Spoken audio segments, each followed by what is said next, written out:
చరణ్ బుచ్చిబాబు చేస్తున్న movie Peddi. Janhvi Kapoor heroine గా నటిస్తుండగా Kannada star Shivraj Kumar కీలక పాత్రలో నటిస్తున్నారు. తాజాగా ఆయన పుట్టినరోజు సందర్భంగా పెద్ది సినిమా నుండి ఫస్ట్ లుక్ పోస్టర్ అయితే రిలీజ్ చేశారు. శివరాజ్ కుమార్ ఈ సినిమాలో గవర్నర్ నాయుడు అనే పాత్రలో కనిపించబోతున్నాడు. ఈ సినిమా లుక్ లో ఆయన పవర్ఫుల్ మాస్ పాత్ర అయితే చేస్తున్నాడు. స్పోర్ట్స్ డ్రామాగా ఈ సినిమాను తెరకెక్కిస్తున్నారు. ఇప్పటికే రిలీజ్ చేసిన Peddi first shot sensational create చేసింది. ప్రస్తుతం ఈ సినిమా షూటింగ్ జెట్ స్పీడ్లో జరుగుతుంది. మార్చ్ 27న 2026న పెద్ది సినిమాను పాన్ ఇండియా లెవెల్లో రిలీజ్ చేస్తున్నారు.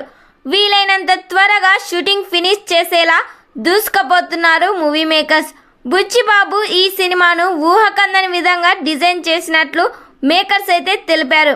గేమ్ చేంజర్తో డీలా పడ్డ మెగా ఫ్యాన్స్ పెద్ది సినిమాతో దుమ్ము లేపేలా ఉంటుందని అంటున్నారు. మరి పెద్ది సినిమా ఎలా ఉంటుందని మీరు ఎక్స్పెక్ట్ చేస్తున్నారో ఖచ్చితంగా ఈ వీడియోకి కామెంట్ చేయండి.